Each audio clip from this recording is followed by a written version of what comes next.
जय हिंद एवरीवन, मैं शुभम बरवेल अच्छा एकेडमी के इस ऑनलाइन प्लेटफॉर्म में आप सभी का स्वागत करता हूं। आज हम लोग जो है एक और पीएनएसटी के टॉपिक के पीवाईक्यू सॉल्यूशंस की सीरीज में एक चैप्टर डील करने वाले हैं, जिसमें हमारा जो आज का टॉपिक है वो है कोऑर्डिनेट कंपाउंड, जिसको हम बोलते हैं उपसहसंयोजी यौगिक। ठीक है जी। तो उपसहसंयोजी जो कंपाउंड है, इस चैप्टर से जितने भी क्वेश्चंस आए हुए हैं पीएनएसटी एग्जाम में, उसका हम डिटेल सॉल्यूशन आज के लेक्चर में डील करेंगे। तो स्टार्ट करते हैं आज का सेशन, और इसको अच्छे से आप हमारे साथ जुड़ जाइए और प्रॉपर जितने भी क्वेश्चंस हम करवा रहे हैं उसका आप डिटेल सॉल्यूशन जो है वो नोट करते भी चलिए, कॉन्सेप्ट को समझते चलिए। तो स्टार्ट करते हैं सबसे पहले क्वेश्चन से।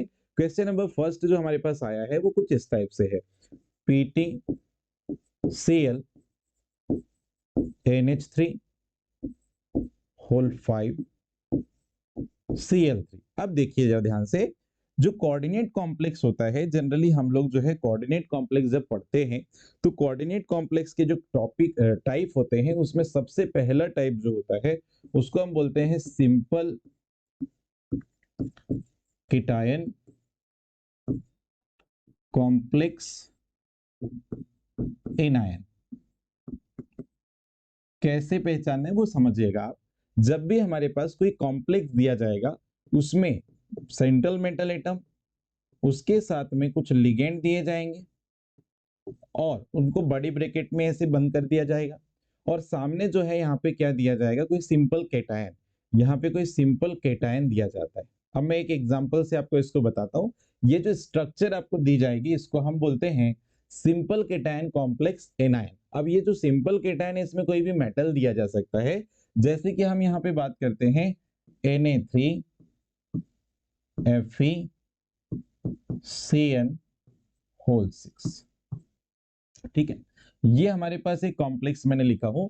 इस टाइप का कॉम्प्लेक्स जब भी हमको दिखेगा तो ये सिंपल केटायन, बड़ी ब्रैकेट के सामने अगर कोई स्पीसीज दिखाई दे रही है तो उसको सिंपल केटायन बोलते हैं, और बड़ी ब्रैकेट के अंदर जो चीजें दिख रही है इसको हम कॉम्प्लेक्स एनायन बोलेंगे। उसका रीजन क्या है कि इस कंपाउंड को जब हम डिसोसिएट करेंगे, जब इसको हम डिसोसिएट करेंगे तो ये जो बड़ी ब्रैकेट के अंदर वाला एरिया है इसको हम एक्चुअल में बोलते हैं कोऑर्डिनेशन स्फीयर।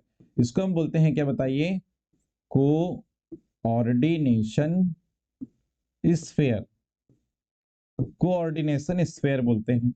और ये जो बाहर वाला जो एरिया है इसमें जो चीज आ रही है उसको हम बोलते हैं ionisation sphere, ionisation sphere.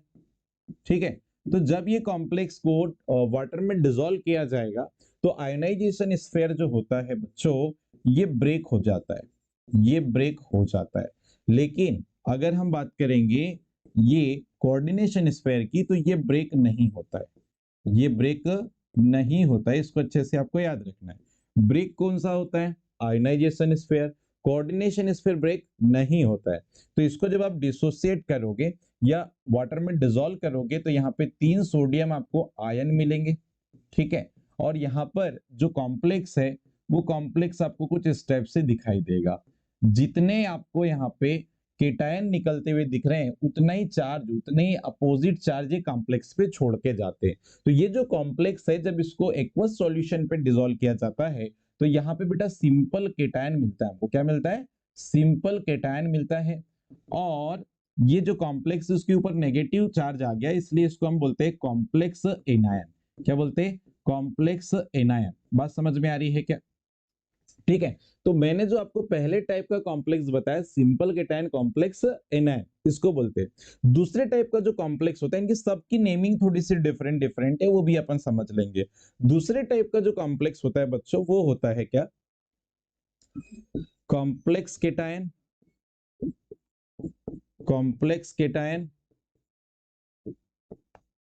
Simple anion, simple anion. ये दूसरे टाइप का कॉम्प्लेक्स होता है, इसको थोड़ा सा आप समझना।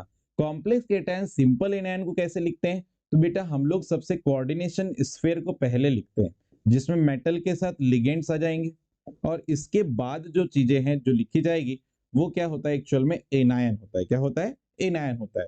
ठीक है, तो इसको देखो, इसका एक एग्जांपल मैं आपको बताता हूँ, समझने का प्रयास करिएगा। यहां पर हमारे पास है Fe, यहां पर दिया है बच्चों इक्वल लिगेंड दिए हैं 6, और ये बड़ी ब्रैकेट क्लोज करके यहां पर उसने लगा दिया है क्या, 3 क्लोरीन। ठीक है, तो ये जो मेरे पास कॉम्प्लेक्स दिख रहा है इसको अपन बोलते हैं कॉम्प्लेक्स केटायन सिंपल एनायन। उसका रीजन क्या है, तो ये बड़ी ब्रैकेट के अंदर वाला जो एरिया है इसको कोऑर्डिनेशन स्फीयर बोलता है, और कोऑर्डिनेशन स्फीयर ब्रेक नहीं होता है। जबकि कोऑर्डिनेशन स्फीयर के बाहर वाला जो एरिया होता है इसको आयनाइजेशन स्फीयर बोलते हैं। और राइट में, अगर कोऑर्डिनेशन स्फीयर के राइट में हमेशा एनायन दिए जाते हैं, लेफ्ट में हमेशा केटायन दिए जाते हैं, इसको अच्छे से याद रखना। अब ये जो है आपको यहाँ पर, अगर ये जो कॉम्प्लेक्स आपको दिखाई दे रहा है इसको अगर एक्वस सॉल्यूशन में डिसॉल्व करूं तो आयनाइजेशन स्फीयर ब्रेक होगा, कोऑर्डिनेशन स्फीयर ब्रेक नहीं होगा। तो ये हमारे पास कुछ इस टाइप से देखने को मिलेगा। ठीक है, ये हमको कुछ इस टाइप से देखने को मिलेगा। ये आपका कोऑर्डिनेशन स्फीयर, और यहाँ पे आपका क्या है, 3 क्लोरीन एनायन निकलेंगे। तो कौन सा चार्ज है क्लोरीन पे, नेगेटिव। तो 3 नेगेटिव चार्ज निकलेगा तो 3 पॉजिटिव चार्ज जो है वो किस पर आ जाएगा, कॉम्प्लेक्स पे। तो कॉम्प्लेक्स पे कौन सा चार्ज आया, पॉजिटिव, इसलिए इसको कॉम्प्लेक्स केटायन बोला जाता है। इसलिए इसको कॉम्प्लेक्स क्या बोला जा रहा है, केटायन बोला जा रहा है। ठीक है जी। और यहां पर जो एनायन है इसको हम बोलेंगे सिंपल एनायन। ये क्या है, सिंपल एनायन, इसको अपन बोल रहे हैं सिंपल एनायन। बात समझ में आ रही है। ये दो टाइप के कॉम्प्लेक्स हो गए। ठीक है, तीसरे टाइप का जो कॉम्प्लेक्स होता है वो देखिएगा। तीसरे टाइप का जो कॉम्प्लेक्स होता है वो देखिएगा जरा, कॉम्प्लेक्स नंबर 3। अभी हमने क्या क्या देखा, सिंपल केटायन कॉम्प्लेक्स एनायन, दूसरा देखा कॉम्प्लेक्स केटायन सिंपल एनायन, और तीसरे नंबर पे हम देखते हैं न्यूट्रल कॉम्प्लेक्स। कौन सा कॉम्प्लेक्स है, न्यूट्रल कॉम्प्लेक्स। न्यूट्रल कॉम्प्लेक्स का मतलब होता है उदासीन संकुल, उदासीन संकुल। क्लियर है। अभी न्यूट्रल कॉम्प्लेक्स क्या होता है, ऐसा कॉम्प्लेक्स जिसमें कोऑर्डिनेशन स्फीयर के ऊपर कोई चार्ज ना हो, लेफ्ट और राइट साइड पे कोई एनायन ना हो। इसका स्ट्रक्चर पहले देखो, यहाँ पे है मेटल, मेटल के साथ में यहाँ लिगेंड, लिगेंड हो सकता है 2 हो, 4 हो, ऐसे हो सकते हैं, 6 भी हो सकते हैं। अब देखना, ये जो स्ट्रक्चर मैंने बताया जिसमें एम क्या है, यहाँ पे सेंट्रल मेटल एटम है, ये सेंट्रल मेटल एटम है, केंद्रीय धातु परमाणु है क्या, एम। और एल क्या है, यहाँ पर लिगेंड है, एल क्या है, लिगेंड है। ठीक है, एल क्या है, लिगेंड, और लिगेंड के नंबर 1 2 3 4 ऐसे कुछ भी हो सकते हैं। अब एक बात ये याद रखना कि न्यूट्रल कॉम्प्लेक्स में लेफ्ट कोऑर्डिनेशन स्फीयर के ना तो लेफ्ट में कुछ होगा ना राइट में कुछ होगा, और दूसरी बात इस पे चार्ज नहीं होगा, मतलब चार्ज क्या होगा, जीरो। इस पे चार्ज क्या होगा, जीरो। मैं कुछ एग्जांपल यहाँ पे लिखता हूँ, आप समझने का प्रयास करना। जैसे हमारे पास एक एग्जांपल है, जैसे मैंने लिखा निकिल के साथ 4 कार्बोनिल मॉलिक्यूल मैंने जोड़ दिए, और यहाँ पे ब्रैकेट को मैंने ऐसे क्लोज किया। ठीक है, तो ये जो कॉम्प्लेक्स है इस पे देखो, कोऑर्डिनेशन स्फीयर दिया है, लेफ्ट में ना तो केटायन दिया है, राइट पे ना तो एनायन दिया है, और कॉम्प्लेक्स में ना तो कोई चार्ज दिया है। तो ये जो कॉम्प्लेक्स यहाँ पर आप देख रहे हो, इसी को मैं न्यूट्रल कॉम्प्लेक्स बोलूंगा। इस पे कोई चार्ज नहीं है कॉम्प्लेक्स के ऊपर, इसको हम क्या बोलेंगे, न्यूट्रल कॉम्प्लेक्स, उदासीन संकुल बोलेंगे। क्या बोलेंगे, उदासीन संकुल बोल देंगे। बात समझ में आ रही है। एक और एग्जांपल देखो, यहां पर ही FeCO,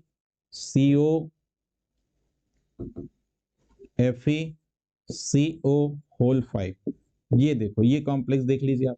यहां पे भी कॉम्प्लेक्स के ऊपर कोई चार्ज नहीं है, तो ये भी कैसा कॉम्प्लेक्स है, न्यूट्रल कॉम्प्लेक्स है। ये भी कैसा कॉम्प्लेक्स है, न्यूट्रल कॉम्प्लेक्स है जी।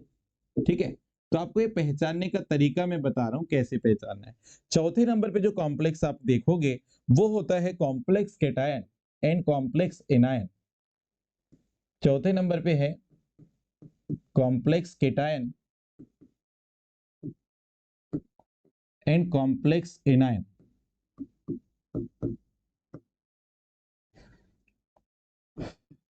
Complex cation and complex anion.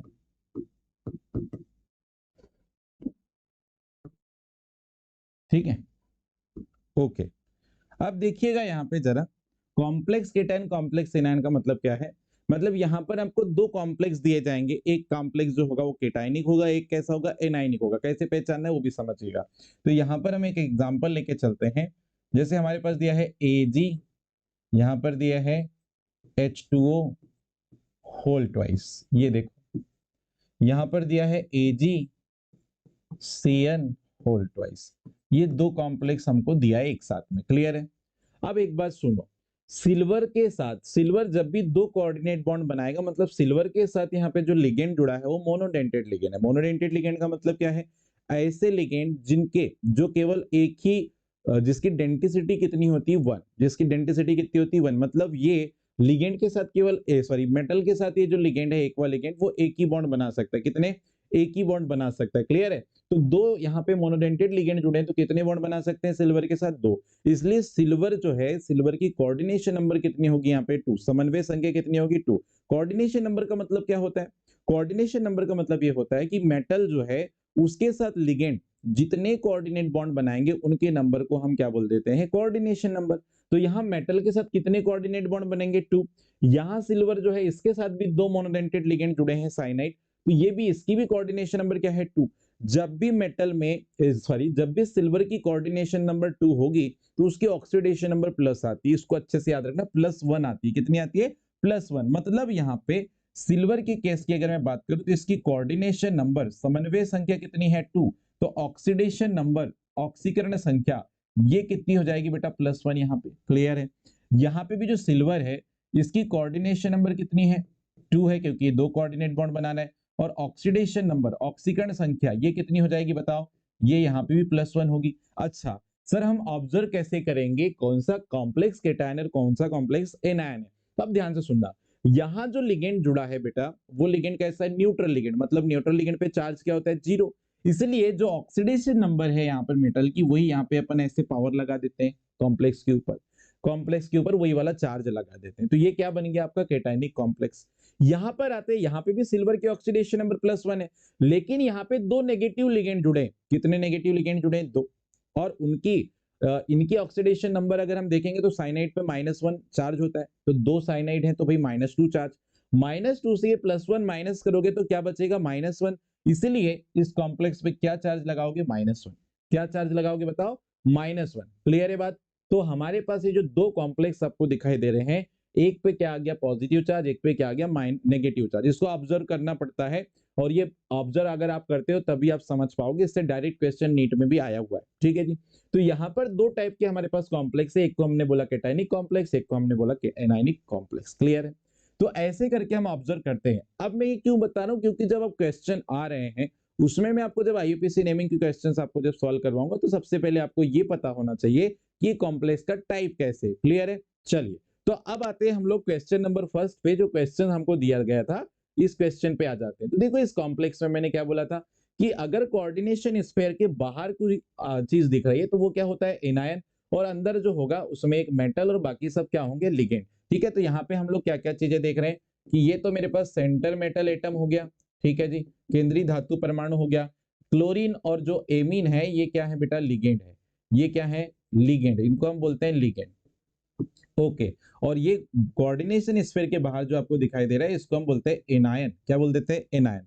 अब बच्चों, ये जो कॉम्प्लेक्स आपको दिखाई दे रहा है इस कॉम्प्लेक्स को हम बोलते हैं, देखो जब इसको डिसोसिएट करोगे तो सिंपल केटायन निकलेगा और कॉम्प्लेक्स क्या निकलेगा बताओ? सिंपल एनायन और कॉम्प्लेक्स क्या निकलेगा? केटायन। तो ये जो कॉम्प्लेक्स आपको दिखाई दे रहा है इसको हम बोलते हैं कॉम्प्लेक्स केटायन।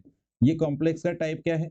कॉम्प्लेक्स केटायन और सिंपल एनायन। जब इसको डिसोसिएट करोगे तो ये जो मेरे पास कॉम्प्लेक्स है वो कुछ ऐसे ब्रेक होगा केटायनिक कॉम्प्लेक्स में और सिंपल एनायन में। ठीक है? तो जब भी ऐसा केस आपको दिखाई देता है कि कॉम्प्लेक्स केटायन और सिंपल एनायन वाला कॉम्प्लेक्स है तो मैं एक ट्रिक बताऊंगा आपको, उससे आप इसको याद रखेंगे। इसका नेम बड़ा आसान हो जाएगा, आपको ध्यान सुनना। जब भी ऐसा कॉम्प्लेक्स अगर आपको दिखाई देता है तो सबसे पहले लिगेंड का नाम लिखते हैं। किसका नाम लिखते हैं? लिगेंड का नेम लिखेंगे बेटा हम लोग। ठीक है जी? ओके। उसके बाद हम क्या करेंगे? मेटल का नाम लिखेंगे। किसका नाम लिखेंगे? मेटल का नाम लिखेंगे। अच्छा, मेटल के नाम लिखने के बाद हम लोग मेटल की ऑक्सीडेशन स्टेट लिखते हैं रोमन अंकों में ऐसे। ठीक है? उसके बाद जो सिंपल एनायन है ब्रैकेट के बाहर उसका नाम लिख देंगे यहाँ पर ऐसे। जो भी एनायन होगा उसका यहाँ नाम लिखेंगे। तो ये जो मैं आपको कॉन्सेप्ट बता रहा हूँ इसको अच्छे से समझिए, अच्छे से बिल्कुल आप समझिए। ये इसी कॉन्सेप्ट से आपको क्वेश्चन इजीली बन जाएगा। ठीक है? अच्छा, एक बात और, अगर लिगेंड बेटा एक से ज्यादा अगर आ जाते हैं तो ऐसे केस में आपको अल्फाबेटिकल ऑर्डर पे इसको लिखना होता है। अल्फाबेटिकल ऑर्डर पे आपको लिगेंड को लिखना होता है। क्लियर है? तो देखो ध्यान से, क्या यहाँ पे आपको दो टाइप के लिगेंड दिखाई दे रहे हैं क्या? यस। एक क्लोरीन है और एक क्या है? एमीन है। अमोनिया को अपन एमीन लिखते हैं और क्लोरीन एक नेगेटिव लिगेंड है तो उसको क्लोराइड दो लिखा जाता है। ठीक है? तो एमीन और क्लोरो में ए पहले आएगा कि सी बताइए? तो ए पहले आएगा। कितने एमीन ग्रुप है? 5। तो सबसे पहले लिगेंड का नाम अपन लिख देते हैं यहाँ पर देखिएगा ध्यान से, 5 है एमीन, तो इसका नाम होता है पेंटा एमीन, पेंटा एमीन। और फिर दूसरा जो लिगेंड है वो क्या है, क्लोरीन, तो इसके लिए लिखेंगे क्लोराइडो, क्या लिखेंगे, क्लोराइडो। अच्छा, अब मेटल कौन सा है, प्लेटिनम। और कॉम्प्लेक्स जब भी केटायनिक होता है तो सिंपल मेटल का नाम आता है, तो प्लेटिनम मेटल है तो यहाँ इसका नाम लिख देंगे क्या, प्लेटिनम। ओके, अब ऑक्सीडेशन नंबर निकालना है, तो बेटा यहाँ पे 3 क्लोरीन और यहाँ 1 क्लोरीन, -4 चार्ज होगा, राइट जाएगा तो क्या होगा, +4। तो प्लेटिनम के ऑक्सीडेशन नंबर जब आप निकालोगे तो यहाँ पे +4 आएगी, कितनी आएगी, +4। तो इसको रोमन अंकों में ऐसे लिख देते हैं, छोटे ब्रैकेट में, क्लियर है। और उसके बाद अब देखो ऑक्सीडेशन नंबर जब आपने लिख लिया तो यहाँ पे एनायन कौन सा है, क्लोरीन। तो यहाँ पे अपन जो है ना, क्लोरीन जो है उसका सिंपल एनायन के फॉर्म में जब नाम लिखते हैं तो आप लिखोगे क्लोराइड, क्या लिखोगे, क्लोराइड। तो यहाँ पर जो एनायन है उसका नाम आप सिंपल से लिखते हैं क्या, क्लोराइड, क्या लिख देते हो, क्लोराइड। यहाँ पे ट्राइक्लोरो, ड्राइक्लोरो, ऐसे सारी चीजें लिखना, मतलब यार 3 क्लोरीन है उससे मतलब नहीं है, एनायन कितने भी नंबर पे हैं उससे मतलब नहीं है, हमको सिंपल नाम लिखना है एनायन का। तो ये क्लोरीन था तो उसका नाम अपन जब लिखते हैं तो क्लोराइड लिखते हैं सिंपल एनायन के फॉर्म में। तो अब चेक कर लो बेटा, पेंटा amine क्लोराइडो platinum 4 chloride, answer number क्या हो जाएगा, थर्ड वाला हो जाएगा। आंसर नंबर क्या हो जाएगा, थर्ड वाला। ये ट्रिक याद रखना, रूल्स याद रखने की जरूरत नहीं है, ट्रिक याद रख लो बस, आपसे इजीली हो जाएगा। क्वेश्चन नंबर सेकंड पे आते हैं, question number second. Question number second में क्या बोल रहा है, एन एग्जांपल ऑफ एम्बीडेंटेड लिगेंड। बेटा एम्बीडेंटेड लिगेंड क्या होते हैं, एम्बीडेंटेड लिगेंड जो है ऐसे लिगेंड को बोला जाता है जो मोनोडेंटेड लिगेंड होते हैं। मोनोडेंटेड का मतलब एक ही कोऑर्डिनेट बॉन्ड बना सकते हैं, लेकिन इनके पास ना 2 डोनर साइड होती है, मतलब इनके पास 2 डोनर एटम होते हैं, लेकिन ये एक टाइम में एक ही डोनर साइड का यूज करके कोऑर्डिनेट बॉन्ड बना सकते हैं, ये इसकी स्पेशलिटी है, क्लियर है। तो हमने क्या बोला समझिए, एम्बीडेंटेड लिगेंड मतलब ऐसे लिगेंड होते हैं जो मोनोडेंटेड लिगेंड है, मतलब जो एक ही कोऑर्डिनेट बॉन्ड बना सकते हैं, लेकिन ये एक से ज्यादा डोनर साइड रखते हैं, और इसी कारण से ये अलग अलग टाइप का बिहेवियर शो कर सकते हैं। जैसे देखिएगा, अगर मैं यहाँ पे बात करता हूं NO2 माइनस ग्रुप की, किसकी, NO2 माइनस ग्रुप की, ठीक है। तो ये NO2 माइनस जो है हमारे पास 2 टाइप से हम देख सकते हैं इसको। एक बार हम लोग इसको बोलते हैं नाइट्राइटो N। अगर ये नाइट्राइटो N बोलेंगे तो यहां पर देखो जरा ध्यान से, ये नाइट्रो ग्रुप जो NO2 ग्रुप है, इसमें अगर नाइट्रोजन डोनर की तरह काम करे और ये मेटल के साथ एक कोऑर्डिनेट बॉन्ड बनाए तो इसको हम बोलते हैं नाइट्राइटो N, क्या बोलते हैं, नाइट्राइटो N। लेकिन अब यदि ऑक्सीजन में से, इनमें से कोई एक ऑक्सीजन अगर डोनर की तरह काम करने लग जाए तो बच्चों इसको हम क्या बोलेंगे, देखो जरा, इसको हम बोलेंगे नाइट्राइटो O। जो डोनर एटम होता है इस पे, उसको अपन लास्ट में ऐसे लिख देते हैं, क्लियर।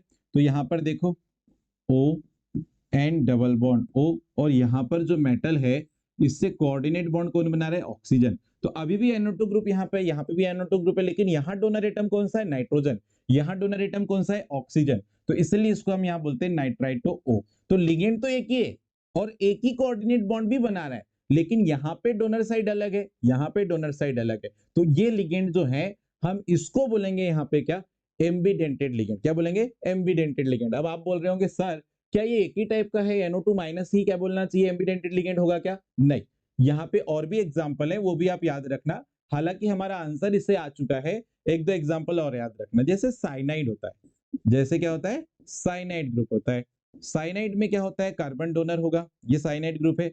अगर कार्बन डोनर एटम है, मतलब मेटल को कार्बन इलेक्ट्रॉन डोनेट कर रहा है, तो इसको हम बोलेंगे साइनाइड।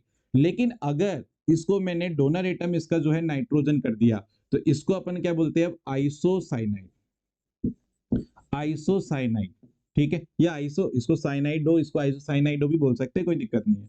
ये नाइट्रोजन डोनर अगर हो गया, मतलब ये जो साइनाइड ग्रुप था इससे अगर कार्बन डोनेट कर रहा था तो इसको हम साइनाइड बोल रहे थे, लेकिन नाइट्रोजन ने अगर इलेक्ट्रॉन पेयर डोनेट किया मेटल को तो इसको अब आइसोसाइनाइड बोल सकते हैं। तो ये साइनाइड जो है भैया, ये साइनाइड भी क्या है बताओ, ये साइनाइड भी जो है हमारे पास एम्बीडेंटेड लिगेंड है। तो हमको ये एग्जाम में मिलेगा तो ये NO2 माइनस के फॉर्म में मिलेगा, ठीक है। और ये अगर हमको मिलता है तो Cn माइनस के फॉर्म में मिलेगा। और एग्जाम्पल बताता हूं, ध्यान सुनते जाना। थर्ड नंबर पे यहां पर ध्यान देना, थायोसाइनेटो, एक और है हमारे पास क्या, थायोसाइनेटो, थायोसाइनेटो,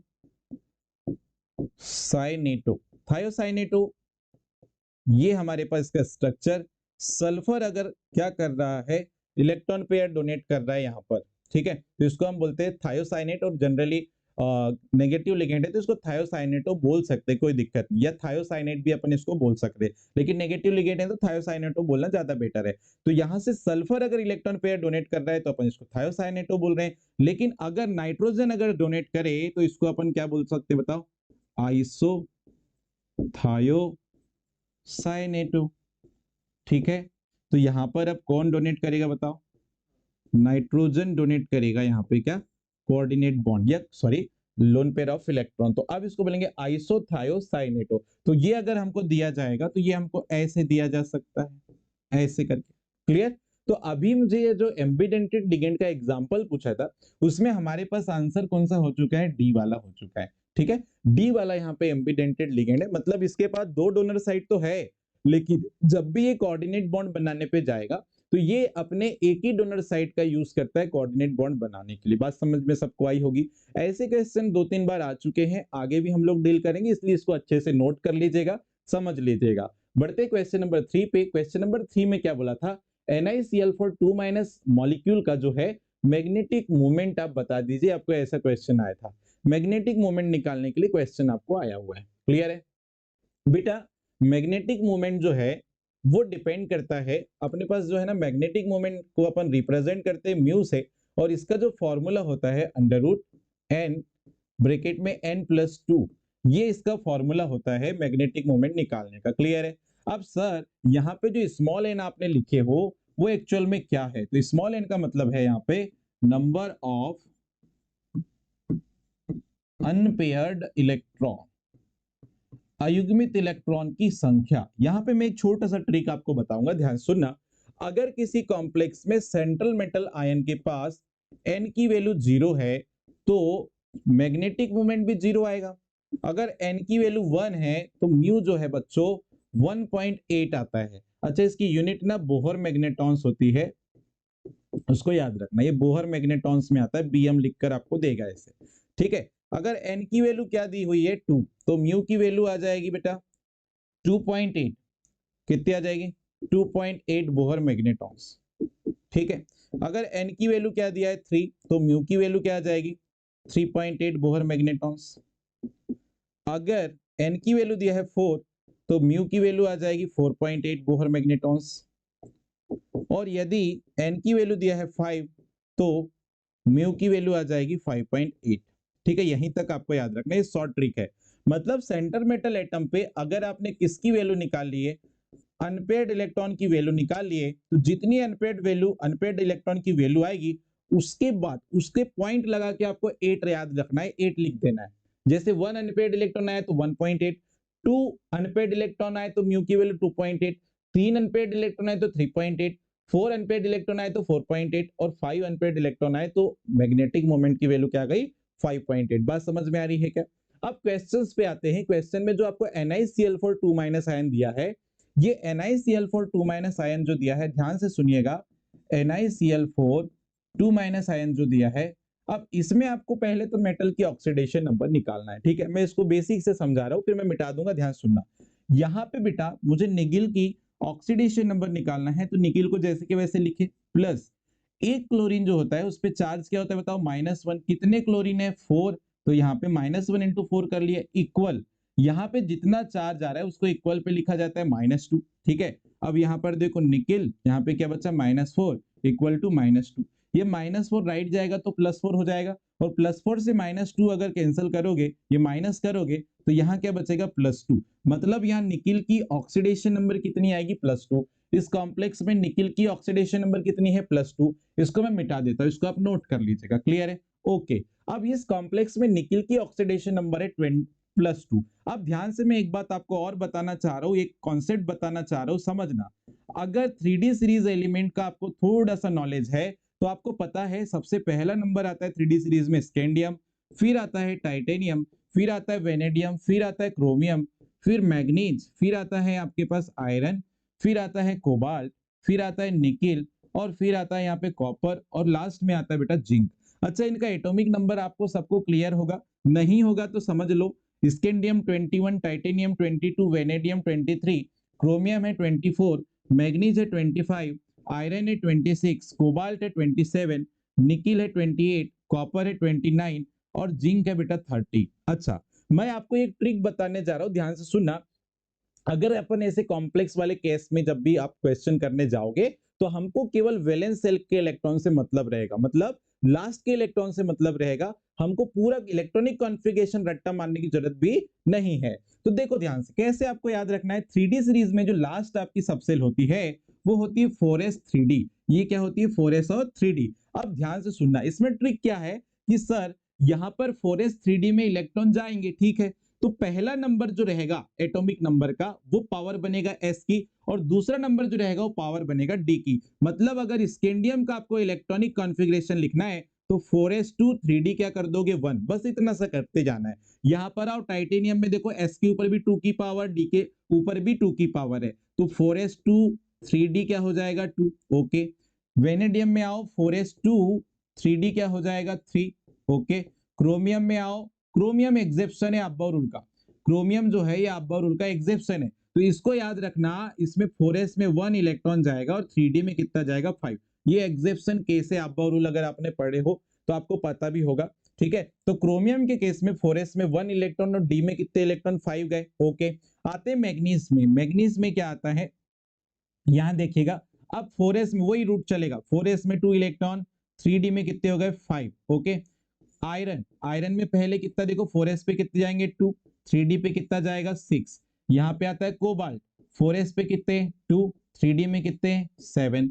यहाँ पर आता है निकिल, 4s पे कितने 2, 3d में कितना 8। ओके, कॉपर, कॉपर भी देखो अब्बा रूल का एग्जेप्शन है कि नहीं है आपको पता है, तो सर कॉपर एग्जेप्शन है, मतलब 4s पे कितना इलेक्ट्रॉन 1 और 3d में क्या हो जाएगा 10। या 4s में एक इलेक्ट्रॉन जाएगा और d में एक इलेक्ट्रॉन एक्स्ट्रा चले जाता है, तो ये हो गया 10। और जिंक जो है बच्चों ये 4s2 और ये 3d क्या होता है 10। सबको क्लियर है यहाँ तक? ओके, किसी को कोई डाउट नहीं होगा यहाँ तक, ये कॉन्सेप्ट जो मैंने बताया ये सबको याद रखना है, क्लियर है। अब बढ़ते हैं, इसको मैं मिटा देता हूँ, आप इसको नोट डाउन कर लेना। अब बात करेंगे हमारे कॉम्प्लेक्स के ऊपर, इसको आप नोट कर लीजिएगा, इसको हम मिटा दे रहे हैं क्योंकि दूसरे पेज पे जाएंगे तो फिर थोड़ा सा कॉन्सेप्ट का क्या बोलना चाहिए डाउन आएगा। देखो ध्यान से, निकिल जो है बेटा अभी थोड़ी देर पहले मैंने आपको बताया, निकिल का एटॉमिक नंबर 28, मतलब इसकी आउटर सेल में 4s पे 2 इलेक्ट्रॉन और 3d में कितने इलेक्ट्रॉन है 8। अब निकिल जो है कॉम्प्लेक्स में कौन सी ऑक्सीडेशन स्टेट पे +2, तो +2 में है, इसका क्या मतलब है, इसका मतलब ये है कि निकिल से 2 इलेक्ट्रॉन आउटर सेल से बाहर हो चुके हैं। आपको इतना तो पहले से पता है कि किसी भी एलिमेंट पे पॉजिटिव चार्ज लगता है तो उतने ही नंबर ऑफ इलेक्ट्रॉन उससे रिमूव हो जाते हैं, और जितना नेगेटिव चार्ज लगता है उतने इलेक्ट्रॉन उस पे ऐड होते हैं, ये तो हमको पहले से पता है, ठीक है, यहाँ नई बात कुछ भी नहीं हो रही है। तो निकिल पे +2 चार्ज अगर आया है मतलब 2 इलेक्ट्रॉन तो निकलेंगे। अब 4s से निकालोगे कि 3d से निकालोगे, तो बेटा दोनों में से लास्ट वाली सेल कौन सी है, तो फोर्थ वाली है, थर्ड वाली तो इनर सेल होगी ना, तो 4s से पहले कितने इलेक्ट्रॉन निकले 2, तो अब कितने इलेक्ट्रॉन बचे जी, यहाँ पे d में बचे 8 इलेक्ट्रॉन। जब निकिल 2+ ऑक्सीडेशन स्टेट में है तो 3d में कितने इलेक्ट्रॉन बचे 8। अब ध्यान से सुनना, अगर आपने क्रिस्टल फील्ड थ्योरी पढ़ी होगी तो यहाँ जो आपके पास लिगेंड जुड़ा है क्लोरीन, ये होता है बेटा वीक फील्ड लिगेंड। क्या फील्ड लिगेंड है, वीक फील्ड लिगेंड, है ना। क्रिस्टल फील्ड थ्योरी जब हम पढ़ते हैं तो वहां पे 2 टाइप के लिगेंड पढ़ते हैं, एक स्ट्रॉन्ग फील्ड लिगेंड और एक पढ़ते हैं weak field ligand. Generally strong field ligand जो है वो अनपेयर्ड इलेक्ट्रॉन में पेयरिंग कराते हैं मेटल के, और जो वीक फील्ड लिगेंड होते हैं वो अनपेयर्ड इलेक्ट्रॉन में पेयरिंग बेटा नहीं कराते हैं, क्लियर है। तो यहाँ पर देखो आप ध्यान से सुनना, यहाँ पे निकिल का इलेक्ट्रॉनिक कॉन्फ़िगरेशन अपन ने कितना लिखे 3d8, मतलब इसके d में कितने इलेक्ट्रॉन है बेटा 8। चलो फिल करते हैं, 1 2 3 4 5 6 7 और ये 8, क्लियर है। 2 अनपेयर्ड इलेक्ट्रॉन इसके पास आपको दिखाई दे रहे हैं, ये 3d8 कॉन्फ़िगरेशन है। इसके बाद जो ऑर्बिटल होगा वो कौन सा होगा बताओ 4s, और इसके बाद जो होगा वो कौन सा ऑर्बिटल होगा 4p। 4p में 3 ऑर्बिटल आएंगे, 4px 4py 4pz, क्लियर है। अब जो लिगेंड यहां पर एंट्री करेगा वो लिगेंड जो है बेटा ये अनपेयर्ड इलेक्ट्रॉन में पेयरिंग नहीं कराएगा, वो सीधे क्या करेगा, या वैकेंट ऑर्बिटल में अपने इलेक्ट्रॉन पेयर को शेयर करेगा यहां पर सीधे, ठीक है। तो यहाँ पे 2 इलेक्ट्रॉन, यहाँ पे 2 इलेक्ट्रॉन, यहाँ पे 2 इलेक्ट्रॉन और यहाँ पर 2 इलेक्ट्रॉन। तो यहाँ पर 4 क्लोरीन आए और उन्होंने अपने चारों क्लोरीन ने एक एक इलेक्ट्रॉन पेयर यहाँ शेयर किया, एक s ऑर्बिटल में और 3 p ऑर्बिटल में। तो यहाँ पे संकरण हो गया sp3, और ये जो कॉम्प्लेक्स यहाँ पे बन के आएगा उसकी ज्योमेट्री हो जाएगी टेट्राहेड्रल, मतलब ये जो कॉम्प्लेक्स है चतुष्फल की दिखेगा, जिसमें जो निकिल है बच्चों, निकिल से 4 क्लोरीन जो है वो कुछ इस टाइप से जुड़े दिखेंगे आपको, ठीक है जी। ये इस टाइप से आपको ये जुड़ेंगे और यहाँ कोऑर्डिनेट बॉन्ड ऐसे बनेगा, क्लियर है। अच्छा, अब ध्यान से सुनने वाली बात क्या है, क्या हमको अनपेड इलेक्ट्रॉन दिखाई दे रहे हैं? यस। कितने अनपेड इलेक्ट्रॉन है बेटा? 2। कितने अनपेड इलेक्ट्रॉन है? 2। अगर 2 अनपेड इलेक्ट्रॉन है तो म्यू की वैल्यू बता सकते हो क्या? तो म्यू की वैल्यू आप बता सकते हो ना, 2.8। जितने अनपेड इलेक्ट्रॉन उसके बाद पॉइंट लगा के 8 लगा दो, बोहर मैग्नेट्रॉन्स। तो आप चेक कर लो, यहाँ पर ये 2.83 दिया हुआ है, ये करेक्ट आंसर है। ये थोड़ा सा मैंने डिटेल इसमें कॉन्सेप्ट आपको बताया है, इसको अच्छे से नोट डाउन करना। ये जो ट्रिक मैंने बताई है इसको अच्छे से नोट करना, क्योंकि मैग्नेटिक बिहेवियर से बेटा क्वेश्चंस काफी टाइम आ चुके हैं, आते हैं और पूछे जाते हैं, क्लियर। तो क्वेश्चन नंबर 3 में हम लोग अभी पहुंचे हैं। क्वेश्चन नंबर आते हैं 4। क्वेश्चन नंबर 4 पे देखिएगा। क्वेश्चन नंबर 4 क्या बोलता है? अच्छा, ईडीटीए की डेंटिसिटी। बेटा डेंटिसिटी का मतलब क्या होता है? वो तो अभी मैंने थोड़ी देर पहले भी आपको बताया था कि कोई भी लिगेंड जितने इलेक्ट्रॉन पेयर मेटल को डोनेट कर सकता है वो उसकी क्या है? डेंटिसिटी है, क्लियर है। अगर एक इलेक्ट्रॉन पेयर डोनेट करता है तो ऐसे लिगेंड को मोनोडेंटेट बोल देते हैं। 2 इलेक्ट्रॉन पेयर डोनेट करता है तो उसको बाइडेंटेट बोल देते हैं। और 6 इलेक्ट्रॉन पेयर डोनेट करता है लिगेंड तो उसको हम हेक्साडेंटेट लिगेंड बोलते हैं। तो यहाँ जो ईडीटीए है बेटा, ईडीटीए का जो क्या बोलना चाहिए स्ट्रक्चर है वो कुछ इस टाइप से बनता है, N CH2 CH2 N CH2 C double bond O minus CH2 C double bond O O minus, यहां पर CH2 C double bond O minus और यहाँ पे CH2 C double bond O O minus, ठीक है जी। यहाँ पर ये एथिलीन डाइएमीन, इतना पार्ट जो है ये एथिलीन डाइएमीन और ये टेट्रा एसिटिक एसिड था, लेकिन यहाँ से 4 H+ आयन निकल गए। तो इसको अपन अब क्या बोलते हैं? इस मॉलिक्यूल को, इसको हम बोलते हैं ethylene diamine, ethylene diamine tetra acetate ion, ठीक है। इसका शॉर्ट फॉर्म जो होता है उसी को अपन बोलते हैं ईडीटीए। क्या बोलते हैं इसके शॉर्ट फॉर्म को? ईडीटीए बोल देते हैं, ठीक है। और इस पे 4 नेगेटिव चार्ज क्यों लगाया जा रहा है? क्योंकि यहाँ एक नेगेटिव चार्ज, यहाँ एक नेगेटिव चार्ज, यहाँ और यहाँ। अच्छा, इस पे कितनी डोनर साइड है? इस पे कितनी डोनर साइड है आपसे किसी ने पूछ लिया तो बेटा इस पे 6 डोनर साइड है। कितनी डोनर साइड है? 6। मैं उसको यहाँ पे सर्कल करके बता दे रहा हूँ। ये एक डोनर साइड है, ये ऑक्सीजन वाली। ये दूसरी डोनर साइड है, यहां से इलेक्ट्रॉन पेयर डोनेट कर सकता है। ये नाइट्रोजन वाली तीसरी डोनर साइड है, ये देखो,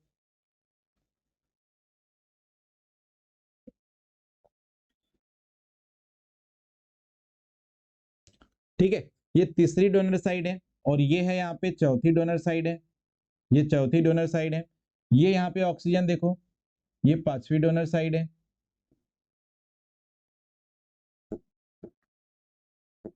ये पांचवी डोनर साइड है। और ये यहाँ पर लास्ट में देखो, ये छठवीं डोनर साइड है। तो ये 6 डोनर साइड है बेटा, इसको अच्छे से याद रखना। तो भाई ईडीटीए की डेंटिसिटी कितनी होती है? 6, क्योंकि यहाँ डोनर साइड कितनी है? 6। तो इसकी डेंटिसिटी अगर हम बोलेंगे, इसकी डेंटिसिटी की अगर हम बात करेंगे तो वो कितनी हो जाएगी? 6, क्योंकि इसके पास कितने डोनर एटम होते हैं? 6 डोनर एटम होते हैं। इसको अच्छे से नोट कर लेना आप, ठीक है। क्वेश्चन नंबर आते हैं next, question number 5। Oxidation state पूछा था आयरन की उसने इस कॉम्प्लेक्स में, बड़ा आसान है, देखिएगा।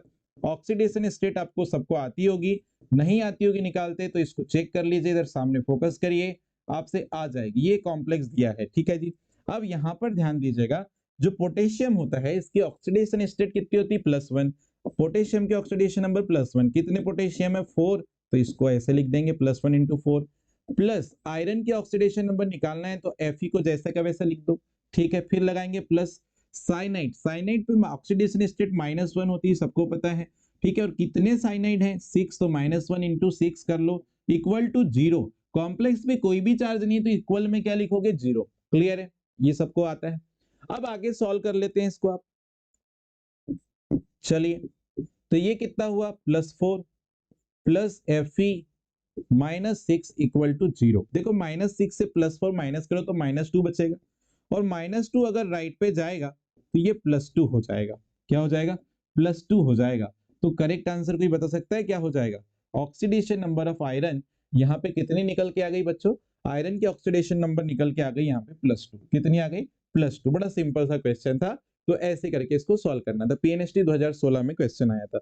बढ़ते क्वेश्चन नंबर नेक्स्ट है, क्वेश्चन नंबर आता है 6। क्वेश्चन नंबर 6 में क्या बोला था? डाइक्लोरो 20 कॉपर 2 आयन का सूत्र पूछा था इसने। बड़ा सिंपल सा था, यहां से देखकर भी हम लोग बता सकते हैं।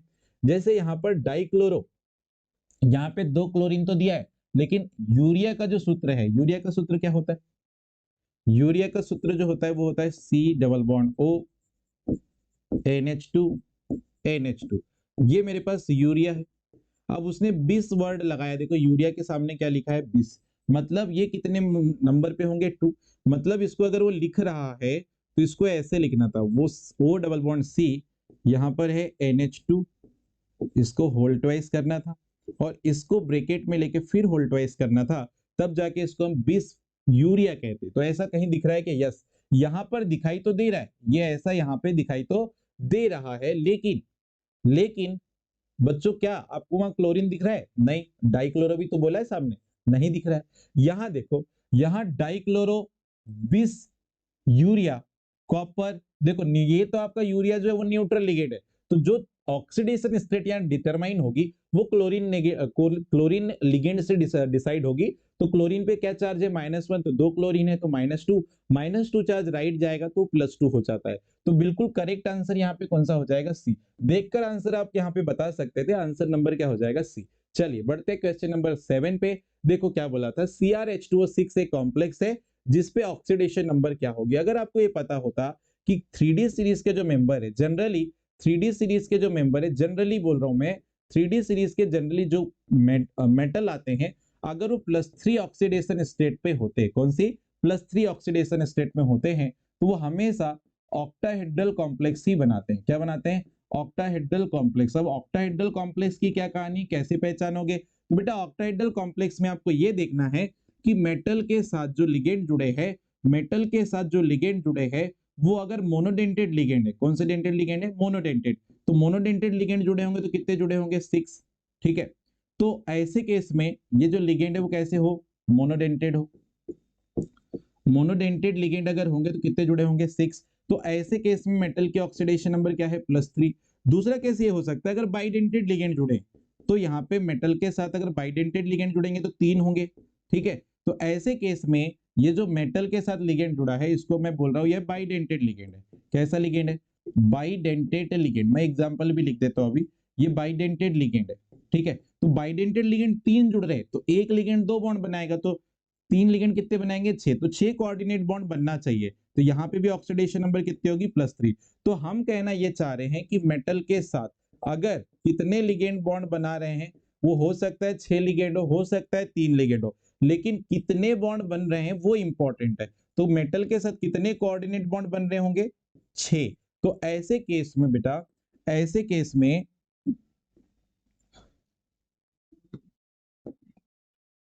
ये जो कॉम्प्लेक्स आपको दिखाई दे रहा है, इसी को अपन बोलेंगे यहां पर क्या? Octahedral complex. इस टाइप का जो कॉम्प्लेक्स बनेगा इसको हम क्या बोलेंगे? Octahedral complex. ठीक है जी, जिसमें मेटल 6 कोऑर्डिनेट बॉन्ड बना रहा हो, अगर वो 6 मोनोडेंटेड लिगेंड है तो बनाएगा, या 3 बाइडेंटेड लिगेंड है तो बनाएगा। जैसे बाइडेंटेड लिगेंड में आपका एथिलीन डायमीन आ जाता है, ठीक है, या आपका क्या आ सकता है? डाइपाइरिडीन आ सकता है, यहाँ पे डीएमजी आता है। यहीं पर आप एक दो एग्जांपल और लिख सकते हैं,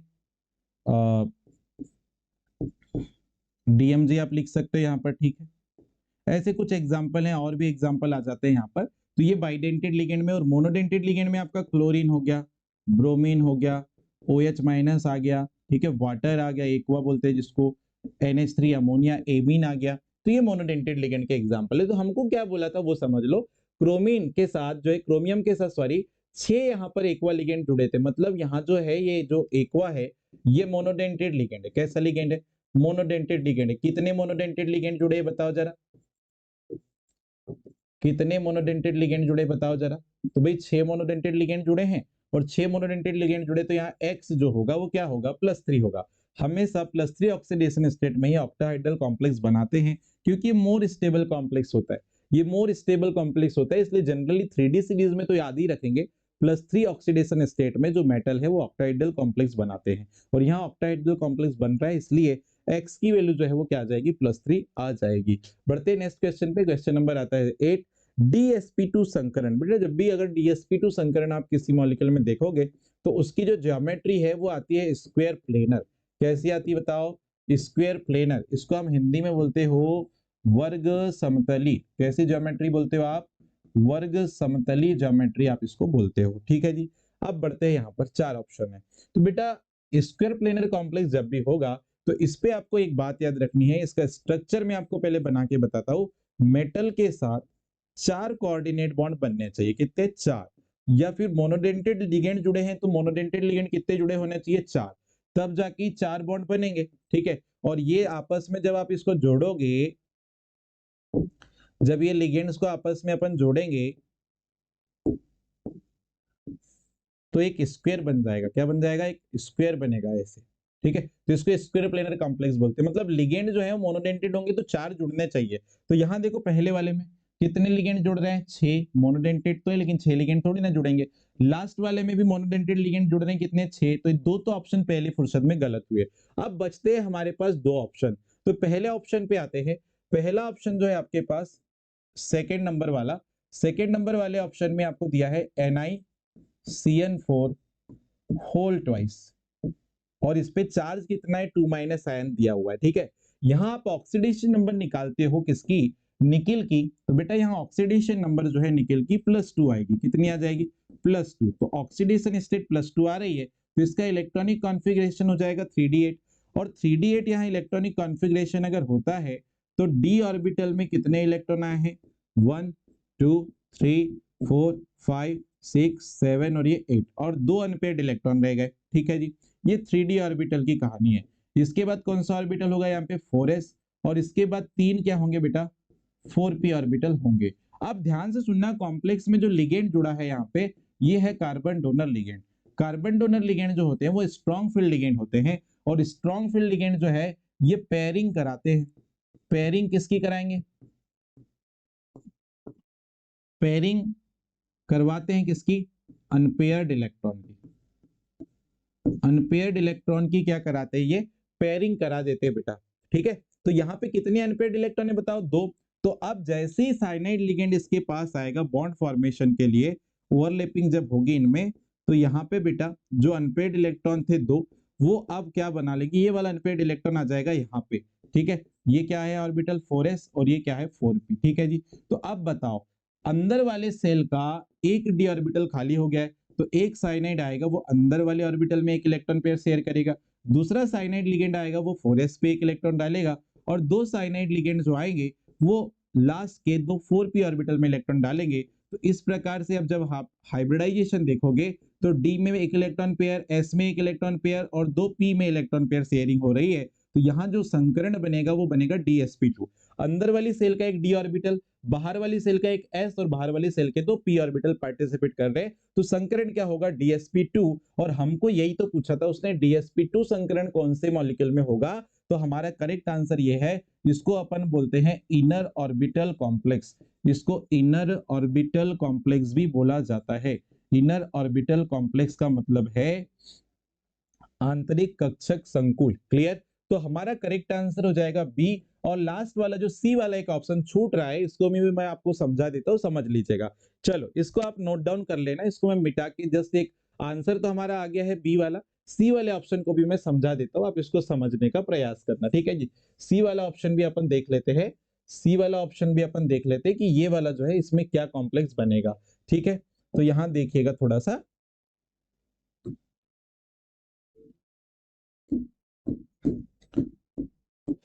ओके। इसको पहले लिख लेते हैं जी, क्या दिया था सी में बताओ, ZnNH3 होल 4, और यहां पर चार्ज लगा के दिया था कितना, 2+।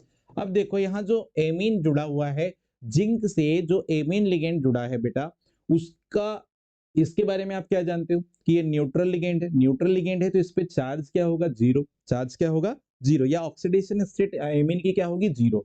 तो जनरली जो कॉम्प्लेक्स के ऊपर चार्ज है वही मेटल की ऑक्सीडेशन नंबर बनेगी। तो जिंक की ऑक्सीडेशन नंबर यहाँ पे क्या है +2।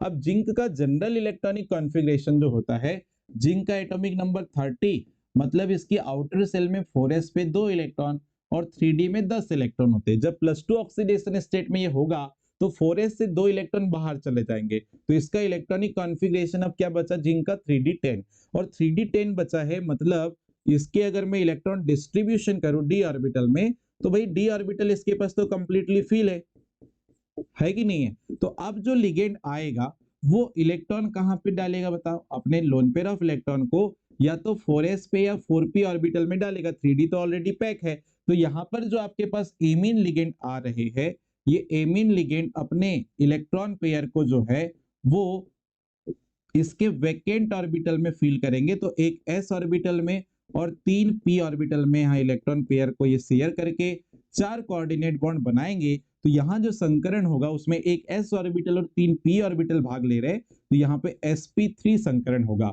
और sp3 संकरण होता है तो ज्योमेट्री क्या आती है बताइए बेटा, टेट्राहेड्रल ज्योमेट्री आती है। क्या टेट्राहेड्रल ज्योमेट्री आप देख पाते हो यहाँ पे, क्लियर है। तो ये वाला ऑप्शन हो नहीं सकता क्योंकि हमको उसने संकरण पूछा था DsP2 और यहाँ पर आ गया है संकरण sp3। क्लियर, इसको नोट कर लेना, सारे ऑप्शंस को आप नोट कर लीजिएगा, ठीक है। बढ़ते क्वेश्चन नंबर नेक्स्ट पे, क्वेश्चन नंबर आपके पास है 9। क्वेश्चन नंबर क्या आ रहा है 9, देखिएगा। ये देखो दो कॉम्प्लेक्स दिया है बेटा, जब भी दो कॉम्प्लेक्स दिया जाता है तो आपको एक याद रखना है, एक कॉम्प्लेक्स केटायन होगा और एक कॉम्प्लेक्स एनायन होगा। अब यहाँ तो पेज में थोड़ी जगह कम है, मैं सेकंड पेज पे इसको समझा देता हूँ, फिर उसके बाद अपन इसी पेज पे आएंगे। तो यहाँ पर जो कॉम्प्लेक्स दिया था उसमें पहले कॉम्प्लेक्स में क्रोमियम है, साथ में यहाँ पे 6 इक्वल लिगेंड जुड़े हुए हैं, ठीक है। दूसरा जो कॉम्प्लेक्स है, दूसरा जो कॉम्प्लेक्स दिया था उसने वहां पे मेटल है कोबाल्ट और इससे 3 ऑक्सिलेट लिगेंड जुड़े हुए थे ऐसे। अब ध्यान से समझने वाली बात क्या है, यहां पर देखो कॉम्प्लेक्स एक बार चेक कर लो, CrNH3 6, अच्छा NH3 6 है, COC2O4 3, ओके यहाँ पे थोड़ा सा मिस्टेक हुआ है, इसको सुधार लेते हैं। यहाँ पर ना NH3 है, ये NH3 है, फर्क कोई नहीं पड़ेगा, देखो ध्यान से। अब देखो कोबाल्ट और क्रोमियम दोनों के दोनों यहाँ पे 3D सीरीज मेंबर है, और मैंने थोड़ी देर पहले आपको बोला था जब भी 3D सीरीज के मेंबर है और अगर वो 6 कोऑर्डिनेट बॉन्ड बना रहे, जैसे यहाँ 6 क्या है मोनोडेंटेड लिगेंड है तो 6 कोऑर्डिनेट बॉन्ड बना, मतलब ये ऑक्टाहेड्रल कॉम्प्लेक्स। वैसे कोबाल्ट भी 3D सीरीज का मेंबर है और इसके साथ जो ऑक्सिलेट यहाँ पे लिगेंड जोड़े हैं वो ऑक्सिलेट होता है बाइडेंटेड लिगेंड, मतलब एक ऑक्सिलेट द्वारा 2 कोऑर्डिनेट बॉन्ड बनाए जाएंगे। तो कितने ऑक्सिलेट हैं यहाँ पे 3, तो कितने कोऑर्डिनेट बॉन्ड बनेंगे 6, कितने बनेंगे 6, क्लियर। मतलब ये भी कोऑर्डिनेट बॉन्ड 6 बना रहा है, ये भी कोऑर्डिनेट बॉन्ड 6 बना रहा है। मतलब बच्चों यहाँ समझना, इस क्रोमियम की यहाँ पे कोऑर्डिनेशन नंबर कितनी होगी 6, समन्वय संख्या 6 होगी और ऑक्सीडेशन नंबर जो है वो +3 होगी। इसको आप अच्छे से समझ लो। कोबाल्ट जो है ये भी 6 कोऑर्डिनेट बॉन्ड बना रहा है, इसलिए इसकी समन्वय संख्या या कोऑर्डिनेशन नंबर अपन 6 लिखेंगे। और बेटा ऑक्सीडेशन नंबर यहाँ पर भी कोबाल्ट की कितनी आ रही है, यहाँ क्रोमियम की +3 थी और यहाँ पे कोबाल्ट की +3 ऑक्सीडेशन स्टेट आ गई, ओके। अब आगे क्या करना है वो समझिएगा, आगे यहाँ पर क्या करना है, यहाँ पर अब कॉम्प्लेक्स के ऊपर कौन सा चार्ज आएगा, मतलब मैं किसको केटायनिक कॉम्प्लेक्स बोलूं किसको एनायनिक कॉम्प्लेक्स बोलूं, ये अब यहाँ समझना है। तो यहाँ मेटल के साथ जो लिगेंड जुड़ रहे हैं वो पूरे के पूरे न्यूट्रल लिगेंड है। कैसे लिगेंड है, न्यूट्रल, उदासीन लिगेंड है। उदासीन लिगेंड पे कोई चार्ज नहीं होता, तो जो इसकी ऑक्सीडेशन नंबर होगी बेटा वो इस कॉम्प्लेक्स पे चार्ज बन जाएगी, वो इस कॉम्प्लेक्स पे क्या बनेगी, चार्ज। तो जो ऑक्सीडेशन नंबर है वो इसका चार्ज बन गया, मतलब ये केटायनिक कॉम्प्लेक्स हो गया। अच्छा अब आते हैं यहाँ पर, ये जो ऑक्सिलेट होता है इस पे चार्ज आता है -2 और ये कितने ऑक्सिलेट हैं 3, तो -2 × 3 करोगे आप तो टोटल ऑक्सिलेट पे चार्ज कितना है -6 है कि नहीं है। और बताओ कोबाल्ट की ऑक्सीडेशन नंबर कितनी बोले आपने +3, तो +3 से -3 माइनस करो तो कितना बचा -3, तो इस कॉम्प्लेक्स पे चार्ज क्या लगाओगे -3। तो ये कैसा कॉम्प्लेक्स बन गया, एनायनिक। अब इन कॉम्प्लेक्स का हमको नेमिंग करना है, तो अल्टरनेट नेमिंग करेंगे, समझना है यहाँ पे। जब भी कॉम्प्लेक्स केटायनिक कॉम्प्लेक्स है तो इसका नेमिंग आप करते हो तो सबसे पहले आप किसका नाम लिखते हो बताओ, लिगेंड का। कितने लिगेंड है 6, कौन से एमीन, कौन से लिगेंड है तो एमीन, तो यहाँ पे अपन लिखते हैं हेक्सा एमीन। और फिर जैसे लिगेंड का नाम लिख के होता है फिर मेटल के नाम पे आते हैं। तो केटायनिक कॉम्प्लेक्स में मेटल का सिंपल नाम लिखा जाता है, क्या लिखोगे क्रोमियम, भाई क्रोमियम है तो क्रोमियम में लिखेंगे। फिर जो ऑक्सीडेशन नंबर है उसको रोमन अंकों में ऐसे लिख देते हैं, छोटे ब्रैकेट में, पेरेंथेसिस में। क्लियर? तो हेक्साएमीन क्रोमियम 3, ये इसका नाम आया अभी। क्लियर है? अब बढ़ते हैं इस कॉम्प्लेक्स पे। तो देखो ये है मेरे पास ऑक्सिलेट। क्या है? ऑक्सिलेट। ये है बाइडेंटेड लिगेंड। कैसा लिगेंड है? Bidentate ligand. जब भी ऐसे लिगेंड जो बाइडेंटेड ट्राइडेंटेड लिगेंड दो बार अगर आते हैं तो इसके नाम के पहले बिस लगाया जाता है, प्रीफिक्स। तीन बार आते हैं तो क्या लगाया जाता है? ट्रिस प्रीफिक्स लगाया जाता है। तो ये तीन बार आए हुए हैं इसलिए इसके नाम के पहले क्या लगाया गया? ट्रिस। और उसके बाद ब्रैकेट में लिखते हैं ऑक्सिलेटो। क्या लिखते हैं? ऑक्सिलेटो। क्लियर है? ट्रिस ऑक्सिलेटो। और चूंकि कॉम्प्लेक्स एनायन है इसलिए मेटल का जो नाम होगा वो नाम के बाद में एट लगाया जाता है। तो यहां पर अपन कोबाल्ट का जो नाम है वो लिखेंगे कोबाल्टेट। क्या लिखेंगे? कोबाल्टेट। कोबाल्टेट, इसका नाम लिखा जाएगा कोबाल्टेट। क्लियर है? और ऑक्सीडेशन नंबर मेटल की क्या थी? ऑक्सीडेशन नंबर मेटल की क्या थी बेटा? 3 थी।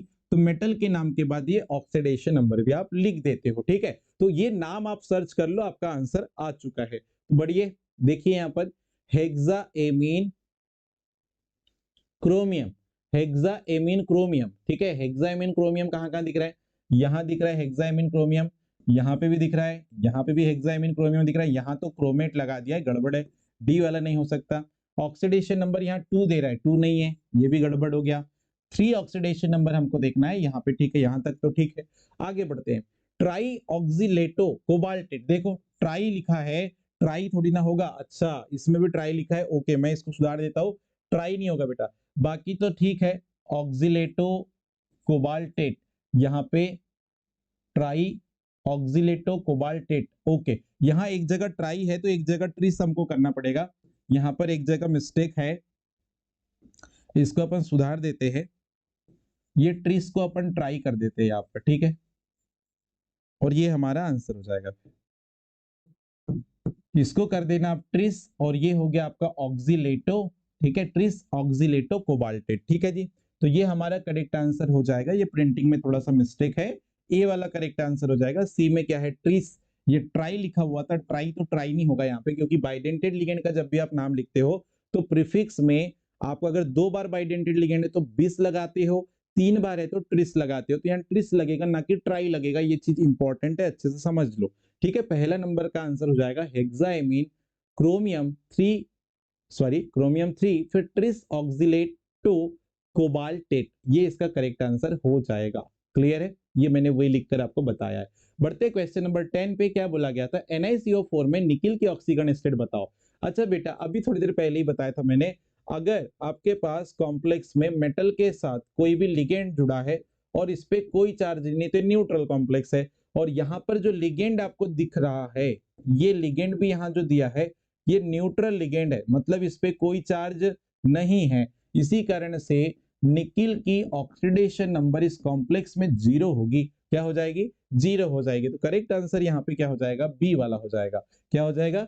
बी वाला यहाँ पे करेक्ट आंसर हो जाएगा। क्वेश्चन नंबर नेक्स्ट पे आते हैं, 11 नंबर पे। देखो पोटेशियम डाई साइनो अर्जेंटेट 1, मतलब क्या बोल रहा है? देखो सिल्वर है यहाँ पे, डाई साइनो बोल रहा है ना, AgCN होल ट्वाइस, और पोटेशियम बोल रहा है तो ये पोटेशियम सामने लगेगा, simple cation. Potassium di cyano argentate में जो ये 1 लिखा हुआ है, में जो रोमन अंक जो 1 है, ये क्या डिसाइड करता है, क्या बताता है? ये बोल रहा है। तो बेटा हम जब भी इसका नाम लिखते हैं तो ये जो आपके पास रोमन अंक लिखा जाता है ये एक्चुअल में ऑक्सीडेशन नंबर को बताता है। किसको बताता है? Oxidation number. तो यहाँ पे आपका आंसर आ जाएगा ऑक्सीडेशन नंबर। क्या आ जाएगा? ऑक्सीडेशन नंबर मतलब ऑक्सीकरण संख्या। चेक कर लो फटाफट से। चेंज इन पैकेज संकुलों पर आवेश, नहीं नहीं गड़बड़ है। Package coordination, coordination number, complex की coordination number, coordination number of, coordination number of complex, coordination number of complex, ऐसा लिखना था। मिस्टेक है थोड़ा सा यहाँ पे, हालांकि ये भी गलत है, ये भी गलत हो चुका है, ये भी गलत हो चुका है। ठीक है? और थर्ड नंबर पे आओ, देखो यहाँ लिखा है oxidation state of central metal atom. बिल्कुल सही है। सेंट्रल मेटल एटम पे जो ऑक्सीडेशन स्टेट आती है उसको रोमन अंकों में लिखा जाता है बेटा। ठीक है? और यहाँ पे लास्ट में दिया है क्या? सेकेंडरी, सेंट्रल मेटल आयन की सेकेंडरी वैलेंसी को बोल रहा है, गड़बड़, ये भी नहीं हो सकता, बिल्कुल गलत है। ठीक है? तो यहाँ पे करेक्ट आंसर क्या हो जाएगा बच्चों? यहाँ पे करेक्ट आंसर क्या हो जाएगा हमारे पास, थर्ड वाला यहाँ पे क्या हो जाएगा, करेक्ट आंसर हो जाएगा। बढ़ते हैं क्वेश्चन नंबर नेक्स्ट पे। क्वेश्चन नंबर आता है 12। क्वेश्चन नंबर 12 में क्या दिया था, एक कॉम्प्लेक्स दिया था और इसकी कोऑर्डिनेशन नंबर पूछा था इसमें मेटल की, ठीक है जी। तो यहाँ पर आपको एक बात याद रखनी है, कोऑर्डिनेशन नंबर का मतलब क्या होता है। कोऑर्डिनेशन नंबर आपको अच्छे से बिल्कुल कॉन्सेप्ट क्लियर होना चाहिए कि जो समन्वय संख्या होती है या उप सहसंयोजी संख्या होती है, कोऑर्डिनेशन नंबर जिसको हम बोलते हैं, ये जनरली आपको क्या याद रखना है, number of coordinate bond, number of coordinate bond, जितने कोऑर्डिनेट बॉन्ड बनाएगा मेटल के साथ लिगेंड, वही उसकी कोऑर्डिनेशन नंबर होगी। Number of coordinate bond, coordinate bond की संख्या किसी भी कॉम्प्लेक्स में मेटल और लिगेंड के बीच जितने कोऑर्डिनेट बॉन्ड बन रहे हैं, वही कोऑर्डिनेट बॉन्ड का नंबर उस मेटल का कोऑर्डिनेशन नंबर कहलाता है। अब यहां देखो, कॉपर के साथ कितने लिगेंड जुड़े हैं, आप एनायन को मत काउंट करो, ये लिगेंड को काउंट करो, क्योंकि लिगेंड बनाएगा मेटल के साथ बॉन्ड। ये है बेटा मोनोडेंटेट लिगेंड, कौन सा, एमीन, ये होता है मोनोडेंटेट लिगेंड। अब मोनोडेंटेट लिगेंड जो है वो तो एक बॉन्ड बनाता है, एक मोनोडेंटेट लिगेंड, तो कितने मोनोडेंटेट लिगेंड है, 4। तो कोऑर्डिनेट बॉन्ड कितने बनेंगे बताओ, 4 बनेंगे कि नहीं। तो कोऑर्डिनेट बॉन्ड जो है बेटा वो कितने बनने वाले हैं, 4 या फिर 4, ठीक है। इसलिए कोऑर्डिनेशन नंबर भी कितनी आएगी यहाँ पे, 4, ठीक है। तो करेक्ट आंसर क्या हो जाएगा, 4, बी वाला यहाँ पे करेक्ट आंसर हो जाएगा। पीएनएसटी में 2009